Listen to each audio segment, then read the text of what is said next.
हम income tax चौराहे पर जाएंगे और बीजेपी कार्यालय तक हम जाएंगे और वहां हम बीजेपी के खिलाफ जो सारे कॉन्स्टिट्यूशन इंस्टीट्यूशन को गलत तरीके से इस्तेमाल कर रही है उसका भी हमको केस नेशनल हेराल्ड जो एक जमाने में वो केस क्लोज हो गई थी और केस पूर्णतः समाप्त हो चुकी थी। उसके बाद एक प्राइवेट व्यक्ति ने पूरे देश को गुमराह किया। लीगल तौर पर जो लॉयर थे वो कह रहे थे कि किसी भी हालत में ये केस गलत है, निराधार है और बीजेपी एक साजिश के तहत ईडी को इस्तेमाल कर सर्वोच्च न्यायालय में उसको रीट याचिका की। आज के प्रेस वार्ता में जैसा कि आप जानते हैं दाहिने तरफ हमारे राज्य जो मीडिया प्रभाग के मामले को देखते हैं, इस तरफ स्नेहाशीष जी हैं, सौरभ जी आईटी के हैं और संजय पांडे जी जो हमारे लीगल डिपार्टमेंट को देखते हैं और सामने आप लोग सब बैठे हैं और ये मुलाकात निर्वाचन के बाद आपसे पहले मुखातिब हो रहे हैं, तो पुनः आप सबको बधाई, धन्यवाद। पैनल पर बैठे सभी को स्वागत। आज मैं आपके सामने दो गंभीर विषय को लेकर के सामने आया हूं। पहला गंभीर विषय ये है कि जिस तरह से नेशनल हेराल्ड मामले में विगत कई वर्षों से आदरणीय सोनिया गांधी जी, आदरणीय नेता राहुल गांधी जी को नेशनल हेराल्ड के मामले में ईडी ने समन जारी किया।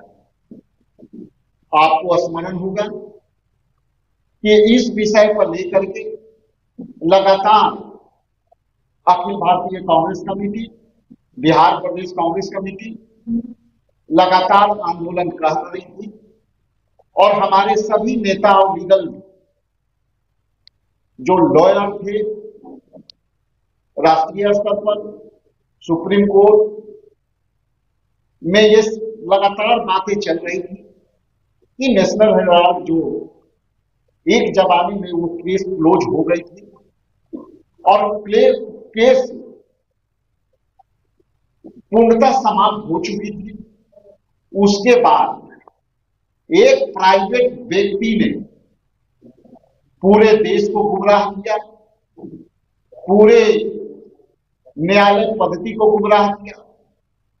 और उनके कंप्लेन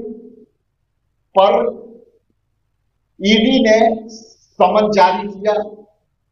और लगातार राहुल गांधी जी से 78 घंटे पूछताछ की गई। आदरणीय सोनिया गांधी जी से उनकी स्वास्थ्य सेहत खराब होने के बाद भी ईडी ने जो है लगातार पूछताछ किया और उस समय हमारे नेता और लीगल तौर पर जो लॉयर थे वो कह रहे थे कि किसी भी हालत में ये केस गलत है, निराधार है और बीजेपी एक साजिश के तहत ईडी को इस्तेमाल कर सर्वोच्च न्यायालय में उसको रीट याचिका की और आज ये बताते हुए मुझे प्रसन्नता है कि बीजेपी के दबाव में ईडी होते हुए भी, इनकम टैक्स के दबाव होते हुए भी माननीय सर्वोच्च न्यायालय ने उस केस को यह कहकर खारिज कर दिया कि आप कहीं भी केस को एफआईआर नहीं किया, आपने केस के प्रथम प्राइमा फेसी में कंप्लेन केस है और ये कंप्लेन केस किसी प्राइवेट पार्टी का है। इस तरह से वो केस आज खारिज हो गई और ये कह के ईडी को फटकार लगी कि आपने किस हैसियत से, किस बिना पर आपने इतनी बड़ी कदम उठाई, और यदि आपको किसी को समन करना था तो आपने केस दर्ज क्यों नहीं करा? इसलिए जो आपके बीच अखिल भारतीय कांग्रेस कमेटी और बिहार प्रदेश कांग्रेस कमेटी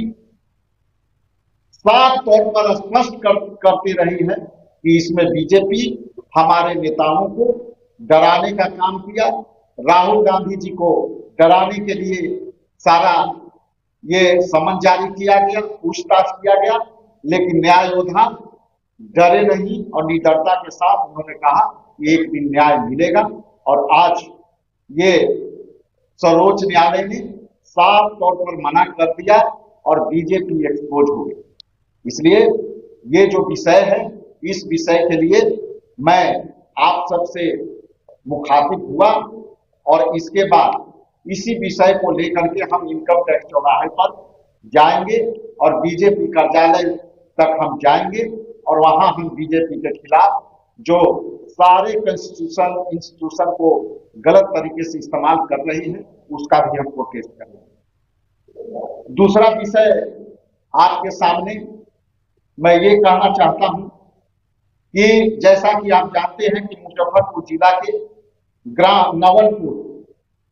मिश्रौलिया पंचायत अंतर्गत सकरा विधानसभा अंतर्गत अमरजीत राम और उनकी उन्हें भूख, कर्ज और आर्थिक तंगी के कारण आत्महत्या स्वयं किए। उसके पहले उनके परिवार में 3 पुत्रियों को जो है हत्या कर स्वयं आत्महत्या करके ये इस दुनिया से चले गए और सरकार के सामने एक बड़ी सवाल खड़ी करके चले। आप जैसा कि जानते हैं कि आज के लोकतंत्र में यदि कोई व्यक्ति किसी राज्य में भूखा मरता है, वो आर्थिक तंगी और बदहाली से मरता है, तो ये उस राज्य की सरकार के मुंह पर कालिख जैसा है और अपने आप में एक बड़ा सवाल छोड़ के गई। आप आर्थिक तंगी का कारण सरकार ने उसकी हत्या की है। आप सवाल पूछ सकते हैं कि सरकार कैसे हत्या की? तो ये माइक्रो फाइनेंस कंपनियां जो है कर्ज के नाम पर महिलाओं को सॉफ्ट टारगेट करती है और सॉफ्ट टारगेट कर करके समूह बना करके और उनको कर्ज देती है और 50,000 कर्ज के रूप में वो 1.5 लाख 2 लाख रुपया वसूलती है और नहीं वसूलने पर पुनः दूसरा माइक्रो कंपनियां, फाइनेंस कंपनियां फिर उसको लोन देती है और लोन दे करके उसको पूरे समूह में जो है प्रताड़ित करता है। और आज मैं उदाहरण सहित जो मिश्रौलिया गांव का जो घटना है वो सरकार इस पर गंभीरता से सोचे और उसी गांव के अगल बगल जो है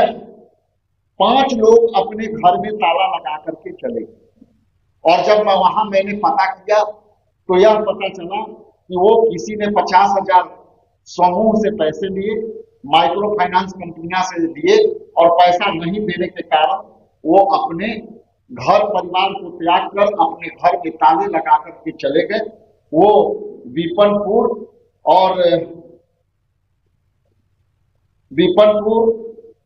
सकरा विधानसभा में वादीपुर और ये सब गांव 3-4 गांव में एक ही गांव के लोग भाग गए हैं। इसलिए आपके माध्यम से मैं सरकार को चेताना चाहता हूं कि आप तुरंत माइक्रो फाइनेंस कंपनियां को अंकुश लगाएं और नहीं लगाएंगे तो हर गांव में जो है आपको इस तरह के सैकड़ों लोग मिलेंगे जो माइक्रो